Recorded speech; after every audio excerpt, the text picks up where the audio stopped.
And good afternoon, everybody, and welcome to the 14th episode of the iGaming Next podcast.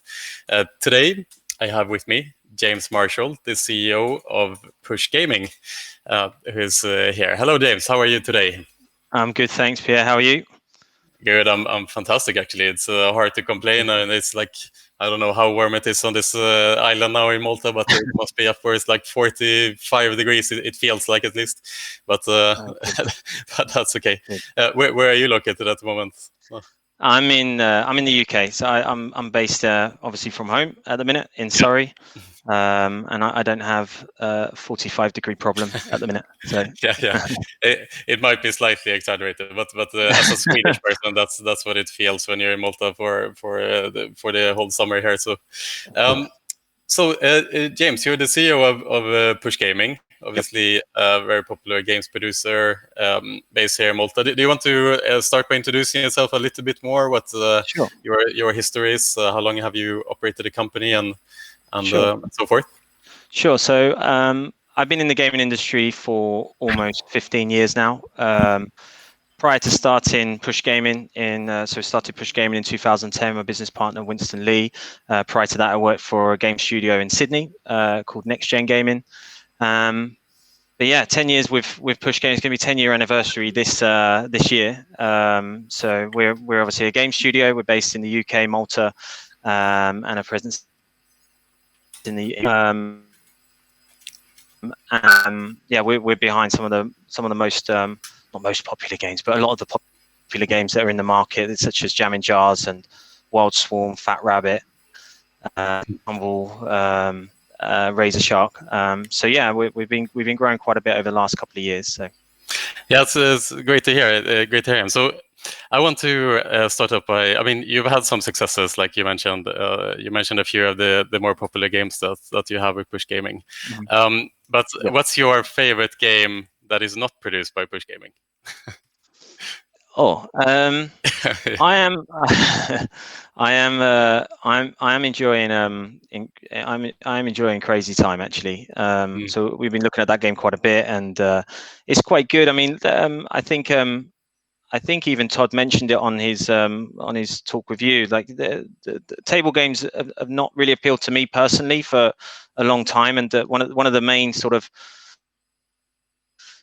reason for that is that sort of volatility, and it doesn't have that sort of range in it. And I think that's what they've designed into Crazy Time, and I think it's a very clever design, and it's a very cool product.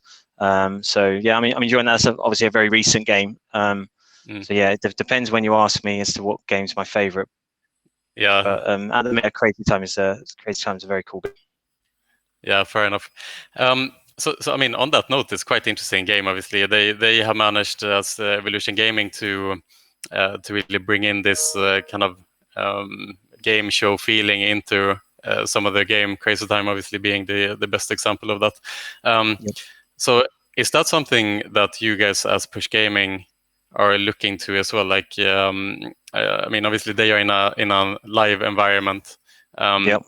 how can you create this type of innovation in the games that you guys produce, in a more animated environment? Is that something you are interested in general, or?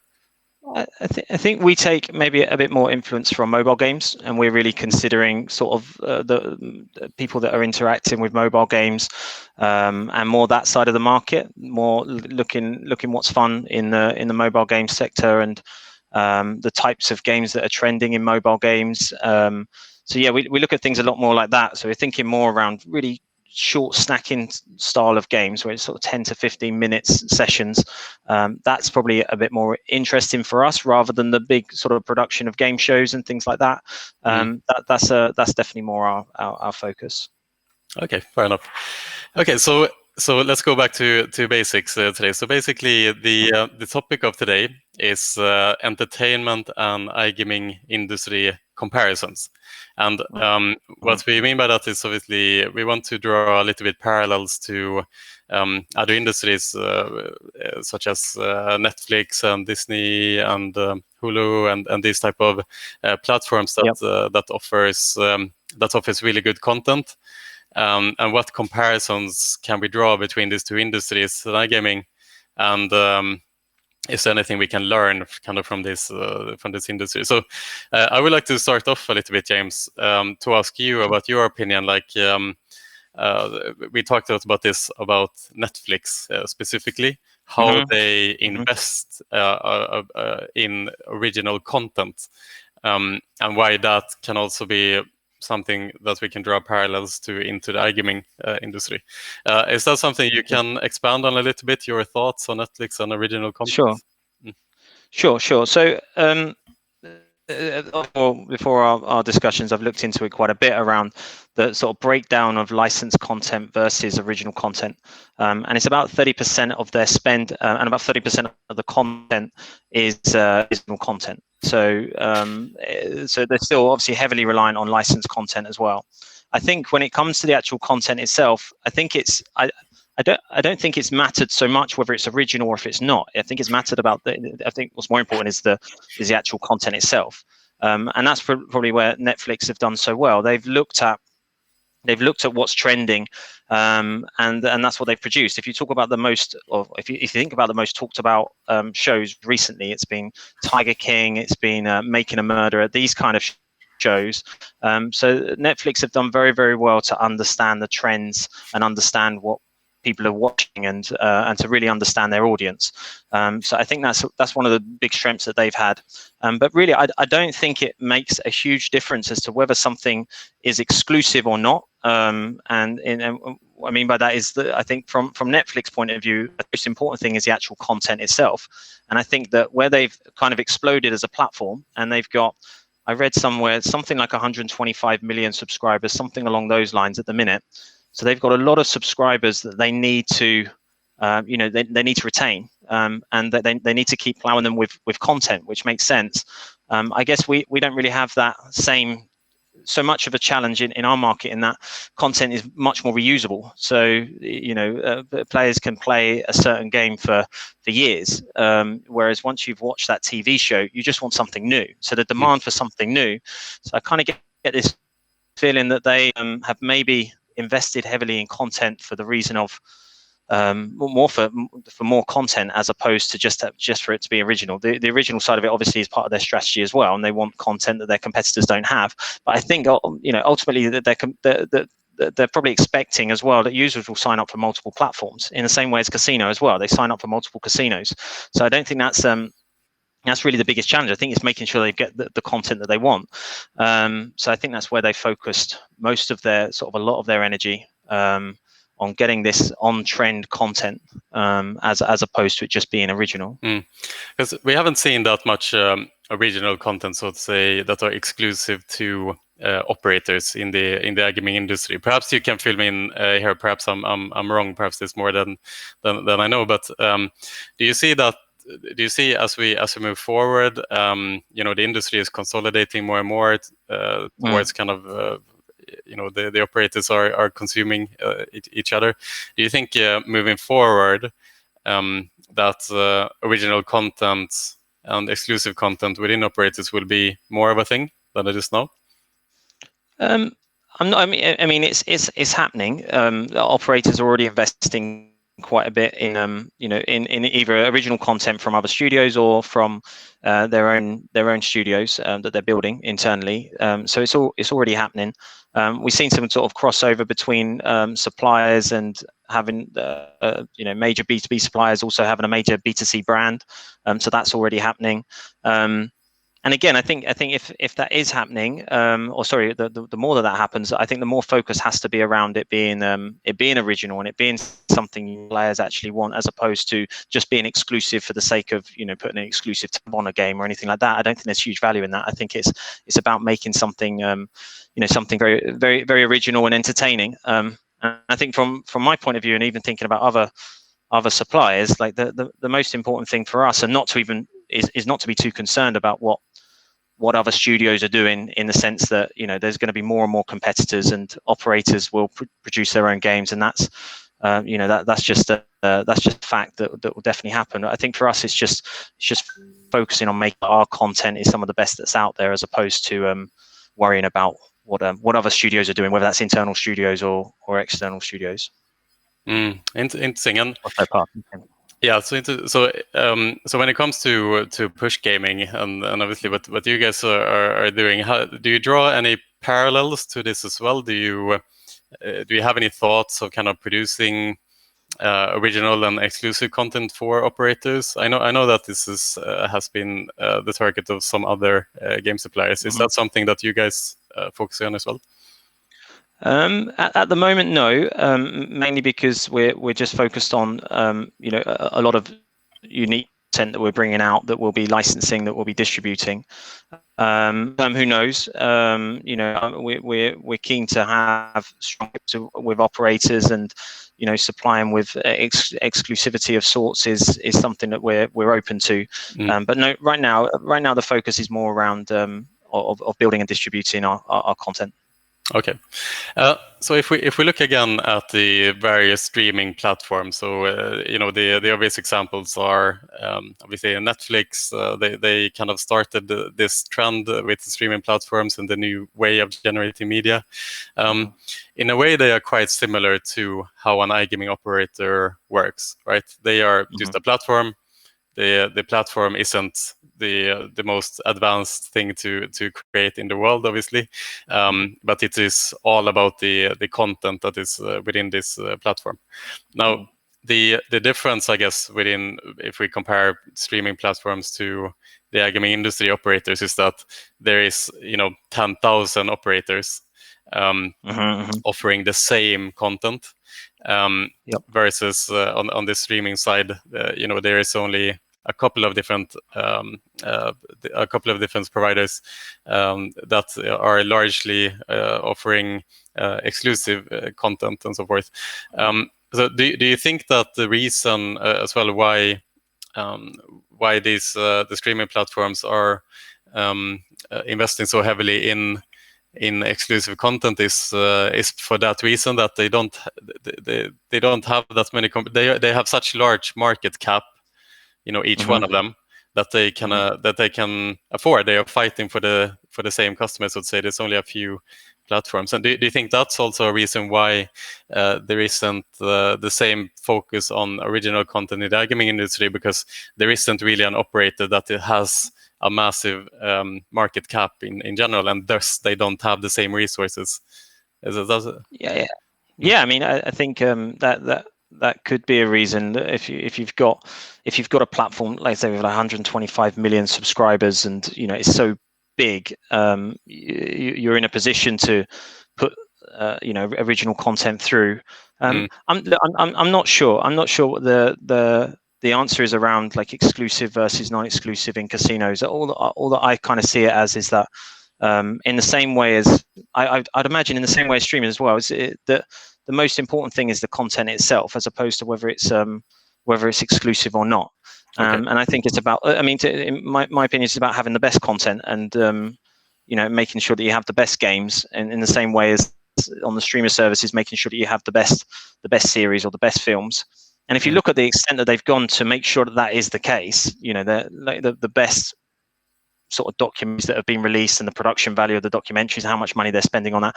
And even when you look at the films, I mean, the Irishman with Martin Scorsese and Robert De Niro, the production, the amount of money that they're throwing into that, it's a different scale altogether. Yeah. And I think when it comes to it, like whether it's exclusive or it's licensed or non-exclusive, the most important thing is the content itself, is the actual, whether it's the game or whether it's the TV program. That's what I think. Yeah, and I mean, in talking about the content itself, I mean, in the it seems lately that a lot of game suppliers have focused on the quantity and not the quality. A lot of times it's about how many games can we push to market, and there is obviously a reason for that, which is that seems to be what gives you the highest ROI at the moment. But can you make an argument based like if you only look at the bottom line to reverse that? I know that you guys are releasing less games, but you're trying to push more quality. So say, I mean, what is the thoughts on quality versus quantity when it comes to ROI at the moment as a game supplier? I think what we're trying to do is look at it from the player's point of view. So look at it as a player, do you want 10, 15 new games that are perhaps similar to other games, or do you want something that's unique that you haven't seen before, that you can explore, that has got lots of different aspects to it.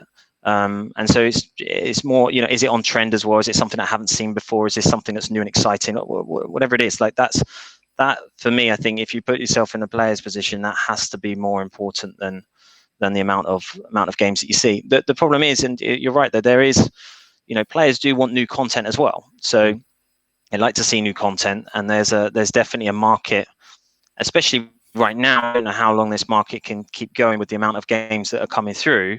You'd think that it wouldn't be, it's a bit unsustainable. It's very tricky for operators to know what to market and what not.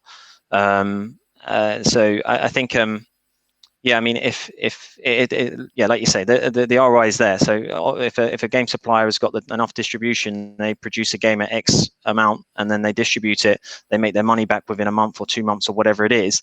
There's a market for it, and it works, and it's totally a fair, it's a business model. Trying to do a lot of games at scale is really tricky, and it's really tricky to put that detail into every single game. I think that's kind of the challenge. But I think there is a business model for both right now. It's just how long will it last? How long will it last that you can put out 3 or 4 games a month? Like how long is that business model viable? And I'm not too sure. So. Yeah, it's interesting because we can draw parallels now then to Evolution Gaming releasing Crazy Time, for example, because as Todd explained in the podcast, this is by far the most expensive game that's ever been produced. It's gained a lot of attention in the industry. It's obviously something completely different, and without looking at their bottom lines and how much this game is generating, it seems very much that in this sea of thousands of games that exist, this is a game that really sticks out, so to say. And I wouldn't be surprised if, in terms of ROI, that is something that will benefit Evolution Gaming overall. When you guys create your plans and you look at the games that you want to produce, obviously, is that something? Do you kind of have to hold yourself back sometimes from producing too many games, then, or does this come natural to you guys, being kind of perfectionists or wanting to produce the best games that you can? Yeah, I'd say that's just the main focus, is every game having a good meaning to be in the market. So there's a reason that we're putting it live. Every game, the detail that goes into it, like every animation, every bit of timing, every sound, all of that kind of thing. I mean, we won't let a game go out that we're not happy with, even though there's a good business case just to let it go out. So that's definitely going to be that will continue to be a focus for us. Scaling that and having it so that because when it comes to volume, there is still volume there. Like you need to put out new content. Players want new games. Players want to see what you're going to come up with next. So that's probably a bigger challenge, is like getting the right balance of how many games you put out, and keeping people excited about your next game, but also putting out a new game, because people, players want to see new games, and operators need new content as well. It's definitely like there's no complete rule on quality and quantity. There is some, there's a middle ground on it. So yeah, you still need quantity and you need quality. I think for us, we're not changing our ways when it comes to that. We're looking to work a bit smarter though, and as we've scaled as well now, as we've grown our development teams, there's almost 80 of us now, and as we've sort of looked at that, like how do we build efficiencies and be smarter, and to get a good balance of the amount of games that we put out, and making sure that we keep the standard. Okay, so if we take a step back now to kind of Netflix and streaming services comparisons to the iGaming industry. I would say as well, a reason why Netflix are investing so heavily into their own original content is because the market is very unpredictable. Being if you are a Netflix and you are reliant on other people's content, you don't know for how long you will be able to keep that content. For example, we spoke about this the other day, James, but Disney is a good example of this. where Disney now decided to create their own streaming service and pulling the content from Netflix, obviously, into their own platform to entice, obviously, customers to sign up with them and make Netflix less attractive, so to say, for the market. So Netflix are always they are becoming more and more dependent, let's say, on creating their own titles, and their own hits, so to say, that they can then carry into long term, so to say. Do you think that going forward into the future, again, bringing this back with consolidation happening within the industry, in the iGaming industry, do you think that operators might eventually find themselves in a similar situation to Netflix, where they do have to worry about these type of things if the industry consolidates so much, or is that very far in the future?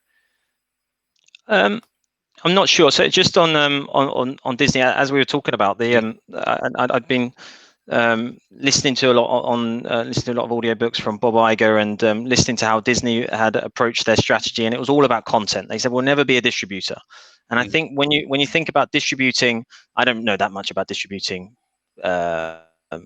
film and animations or anything like that, but if you think about it, you've got cinemas, you've got local markets, DVDs, and I don't know, whatever's sort of entails, and you can imagine it's quite tricky, and it's quite you have to have your local distributors and things like that.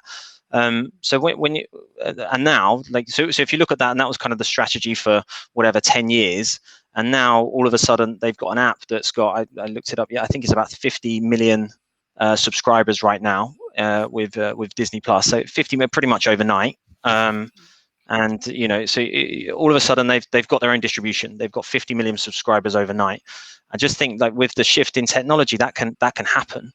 So that's probably the biggest factor that's kind of changed that, is that having that strategy totally made sense 10 years ago, but now it's like it's an app, and I don't know how easy these apps are to make or anything, but you can just imagine a single streaming app that's you're able to capture pretty much all the market that you want to capture through iOS and Android overnight. You're able to do that. So the distribution's kind of changed, which meant that Disney are now in a position where they can actually distribute very quickly. So from the other thing that's kind of interesting is that Disney acquired all that content. So kind of like similar to what we're seeing now is Disney acquired Lucasfilms, they acquired Marvel, they acquired Pixar first, and that was their first big sort of one of the first big sort of acquisitions that they did. And by having all of that content, I mean, the demand for that level of content is so high. You could argue, and if they are able to reach it in a relatively slick way, like an app, a single app, then it makes sense that they go straight to the consumer. The distribution channels are not as needed or as not as difficult as they used to be. So I guess that's kind of an interesting thing. And I think if you thought about it from a game supplier point of view, it's just a lot more. If getting to all the different markets and trying to attack all of those different markets as an operator is just, I don't think it's as straightforward. I don't think it is as it would be as in such a regulated market. I think you staying as a B2B would make sense for most. You can see maybe suppliers making certain investments in certain markets with an operator, and maybe acquiring operators in certain markets. That you could see that happening, and we kind of saw that with Playtech buying Sny. And I think that sort of thing could happen, but just going all out and pulling from a platform like Netflix, I don't think that's a scenario that could happen in our industry. I think it'd be way too tricky, and I think I don't think it'd be I don't think it'd be a good idea at this point. But I think it's just a different sort of market, and I think it is interesting that Disney obviously managed to do that, but I think there's a lot to do with the technology that's available and how you can distribute, and it's just not as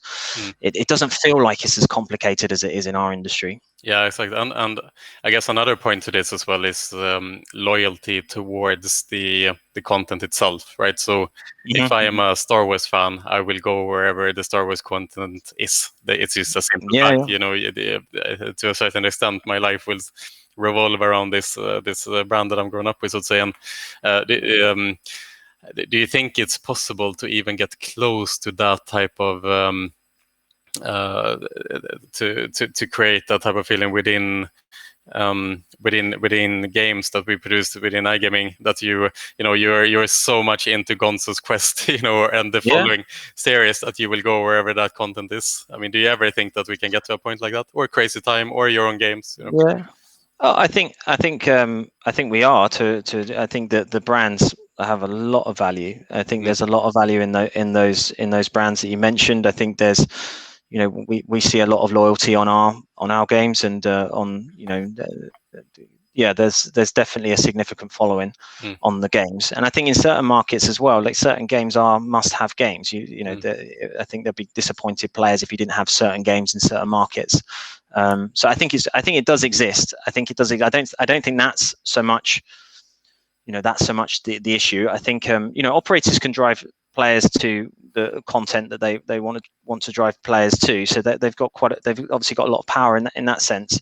But as suppliers with brands, there's definitely player followings, and there's definitely I feel like there's a lot of brand loyalty around that. So I don't think that would be the big problem. I think it would be more like trying to operate in all of those different markets would be the bigger challenge for any supplier looking to go more B2C. Yeah. And as an operator, I mean, if we again draw some similarities to Netflix and other streaming services, there is.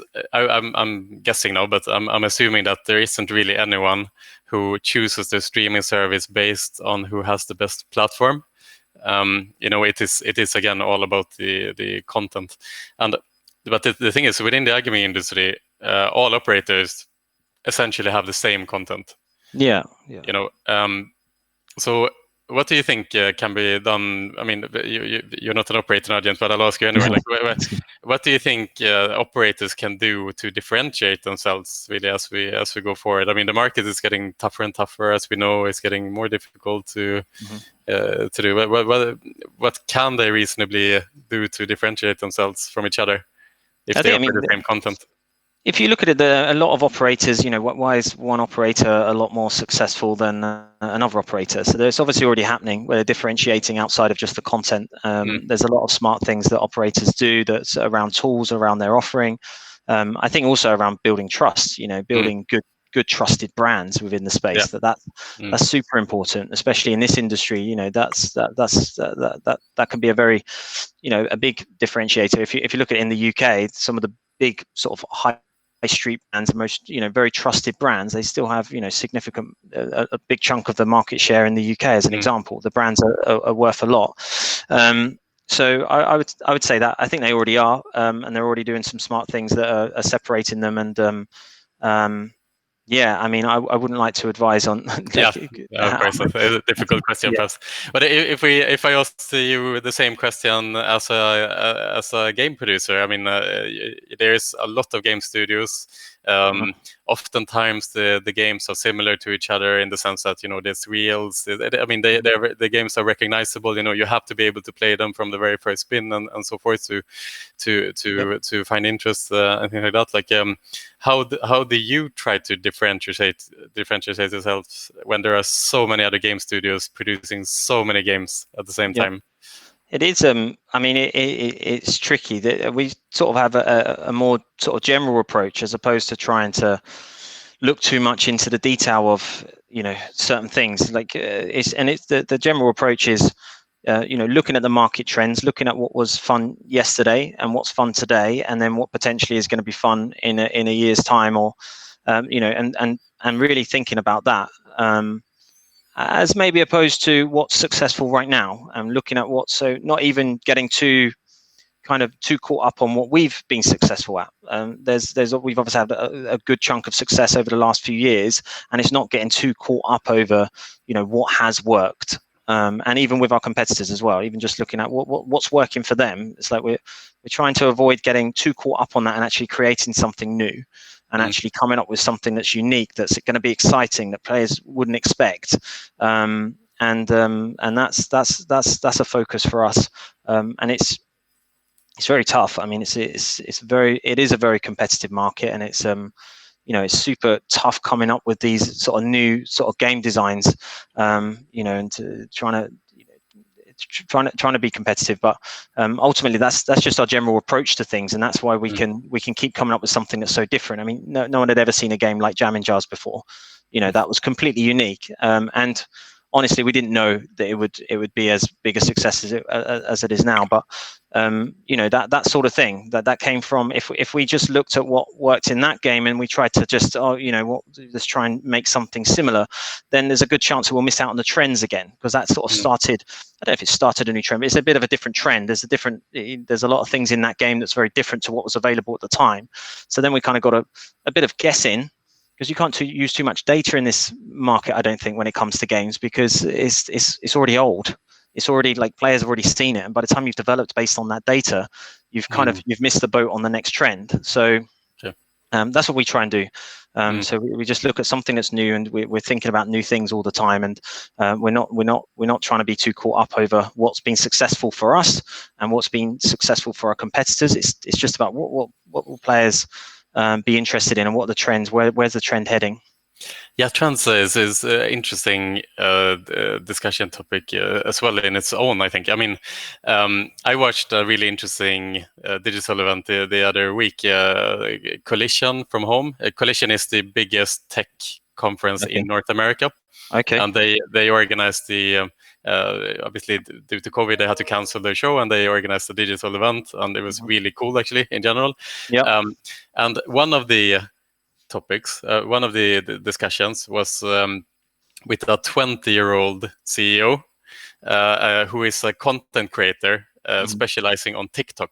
Okay, and the discussion was very much based on that, like the older generation, i.e. us, are not able to produce branded content on TikTok, because the younger generation see through it. They are very intelligent. They understand now what is branded content, and they just want original fun content which is suitable for TikTok, which is not what we are used to, right? For example, they produce TikTok dances in their company. So they would have this one where I don't know if it's not recognizable, but they produce that. They produce that video, and then like 50 million people have now done that dance, for example. It's crazy stuff. But where I want to get that with this is that, like I said, the trends are changing constantly. The attention span is getting shorter. The younger generation, you are fighting against their attention on TikTok, on social media, with playing your games, for example. So can you talk a little bit? Like, I mean, you've been operating Push Gaming for the last 10 years. How has the trends developed in these 10 years? And can you draw any parallels? Can you see kind of how social media and these new tools are influencing these trends? And where do you think it will go in the future? I mean, the obvious one is looking at streaming, and looking at the attention on looking at Twitch and YouTube gaming, and that's probably the most obvious one. There's different, like the attention of users on those channels has obviously shifted a lot over the last few years, and it's getting more and more attention. It feels like it's growing.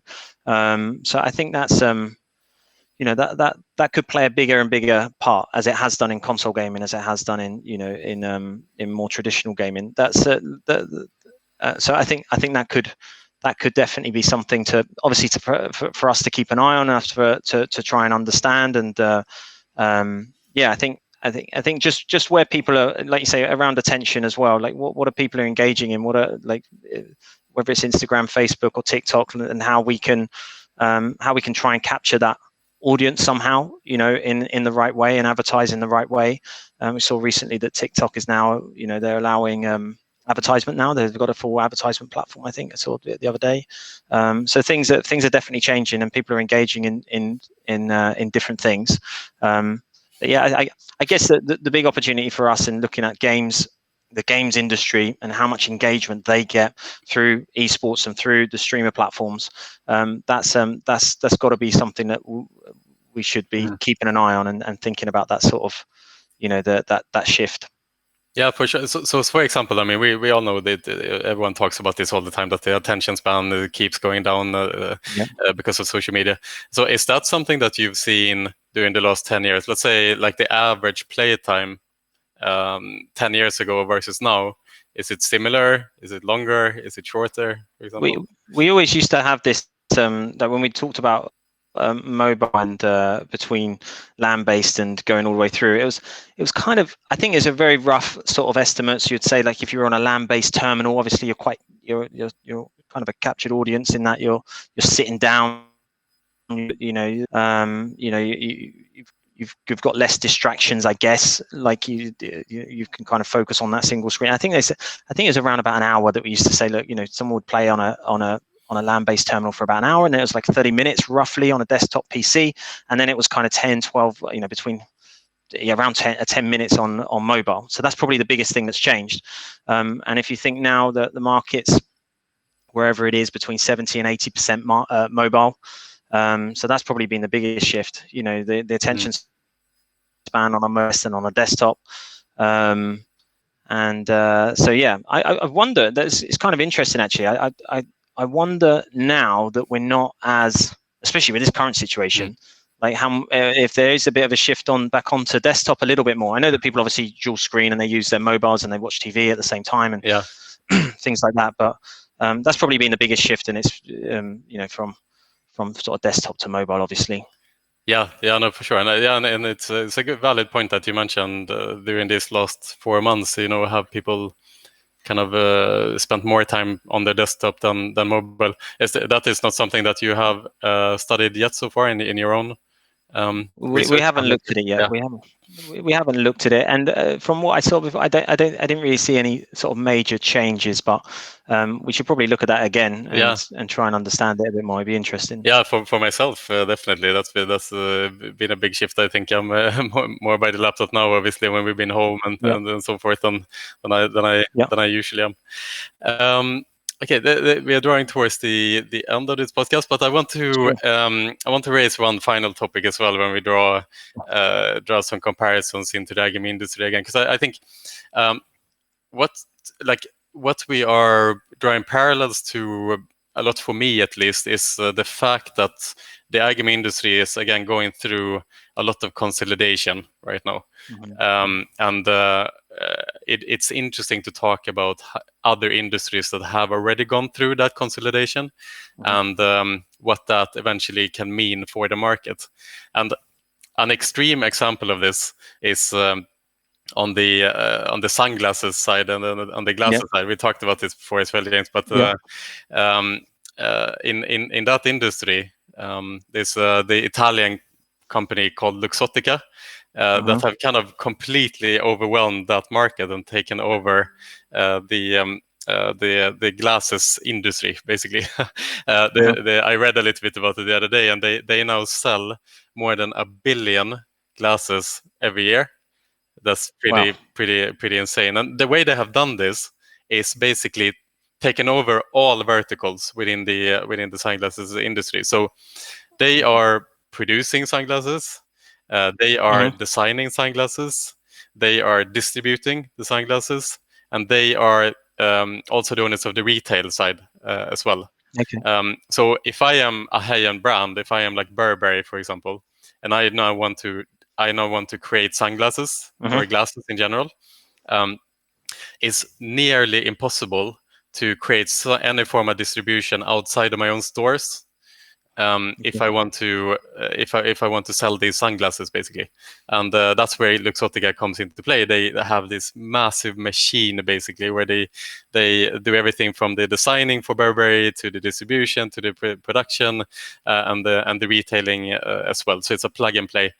But they have also been heavily criticized because this obviously drives up prices. And I read something that they have gone through like 1,000% price hike for the sunglasses. The quality of the sunglasses you can buy from an unknown brand for like $8 to $10, and they obviously charging up to $800 for sunglasses now, which is pretty intense. So they get a lot of criticism for that, obviously. But on the other hand, their argument, Luxottica's argument, is that, well, before we existed, wearing glasses was kind of not seen as something that you wanted to do. And it was not like when I grew up, it was a little bit nerdy to have glasses, right? Now you see people who wear glasses that doesn't even have any strength in them because it's cool, you know. So I guess the point I'm trying to make here is that, again, looking at the iGaming industry, can we see that that would ever be a threat to the iGaming industry? That there would be, you know, through these acquisitions, through consolidations, that there would be organizations that are so powerful that they create many, many different verticals, everything from affiliation to game production to on the operator side and so forth, that they can pretty much take over the entire industry. I mean, I think it's, if you just look at it from a game side and from a content side, I think I see it a bit more like maybe like the music industry or the film. Like there's always something new. There's always something that you can come up with that, you know, there's always new competition that can come up with something that's so unique and stands out. And I think there's too many channels now where you can get exposure, and there's too many ways of kind of getting to. There's lots of ways of getting to the operator. There's lots of ways of getting exposure that I think I don't see that as a massive risk. And I think even if you looked at operators that have the whole sort of vertical or vertically integrated, however you want to say it, that they've got the operator, they've got their platform, they've got their games as well. A lot of them have diversified out of it, and you know, and they've brought in other suppliers, and you know, to make sure that they're competitive, and to make sure they have the best content, as I said earlier, making sure they've got the best content. So I mean, for me, I don't think that's you know, that's either maybe you know, either a threat to us or even just to the industry in itself, because I just think there's too many opportunities, and because you're creating something that's so unique every time, that there's always possibilities to come in with something new that it'd be very tricky for people to sort of stamp their ownership on. So whether that's content, whether it's an operator, yeah, that would be my opinion. Yeah, it's a fair point. I mean, I wonder if you can draw the same kind of parallel into Luxottica and the way they sell sunglasses, because obviously traditionally in that side of the market you sell these glasses in retail stores. However, the trend is very clear that retail stores are not a thing of the future. You know, you see I mean, there's more and more retail stores that are closing down. There are shopping malls closing down. And so forth. So I wonder if, as we move into the future, that Luxottica will have a difficulty retaining that massive market share that they have now. When you know, similarly to the iGaming industry, you can acquire customers through the internet on a level playing field, so to say. You don't have to invest billions of dollars to reach out to the market by having, you know, all these 10,000 retail stores around the world, you know, like Luxottica has right now. I wonder if that is going to. I think you have it if you look at the land-based market. So if you said you're operating in whether it's Italy or the US, like it's very tricky to operate in those markets on the land. But it's tricky on online, but it's tricky in land-based. It's very tricky. You know, you're talking about, you know, shipping cabinets and, you know, building a product into machines, and you know, and floor space. You're competing for actual floor space. We don't really have that with online. You can have as many games as you want. So even when you look at that, like the whole shift with online, that's why I think online is obviously so much more. It feels like it anyway. Especially if you look at specific markets, it's so much more competitive because it's there's easier routes to market now with online. It is an easier route. It's still tricky, but it's easier, especially when you look to sort of land-based. And I think it's very difficult to capture markets as well. If you look at land-based, you've got all of your licenses in place, you've got all of your distribution, and you kind of like you'll be the main supplier replacing that cabinet, or, you know, adding that new game or whatever. And we don't have that so much in online. It's a lot tricky. You can't mark your territory so much on on distribution. It's a very open market. I'm not saying that happens specifically in land-based. It's just because it's so tricky. Like it's just because it's a different sort of market that you can't have 50 suppliers supplying to a casino in land-based in comparison to mine. Yeah, it's fair enough. And then perhaps it could perhaps be a bit different market per market as well, where certain markets are primed for having just a few big players. I would maybe create an argument that maybe the US is one of those markets where it's so expensive to enter that market that it's only there for the big players. And I mean, the Evolution Gaming and the NetEnt merger was a lot based on this, that the distribution in their various states where NetEnt has a good network already, obviously. So perhaps certain markets are more primed for this type of Luxottica model, so to say, where you kind of try to capture massive market share and kind of steal the market that way, whereas other markets are easier to penetrate. So you'll see a lot more smaller brands, and even the bigger brands have a smaller market cap. Perhaps that is. For sure, yeah. I think it all comes down to the regulations, and all comes down to that's. I mean, the US is, it's trickier than a lot of other markets. So, and the same with other markets in Europe as well. Some markets are harder than others, and I think you're right. Like you will have your sort of potentially your core suppliers in different markets, and it certainly won't be as kind of as competitive as a .com market, for example, where you can release games quite quickly and etc. Yeah, true.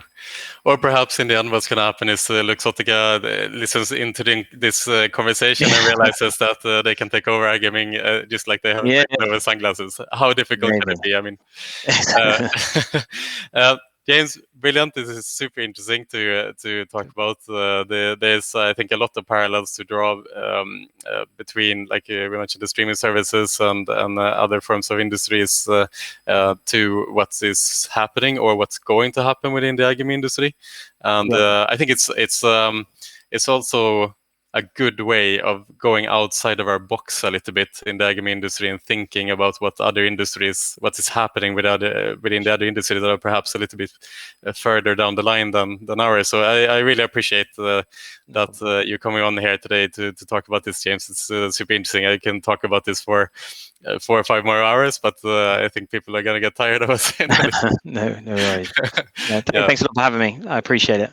Yeah, brilliant, James. Thank you so much, and thank you also everyone for watching in.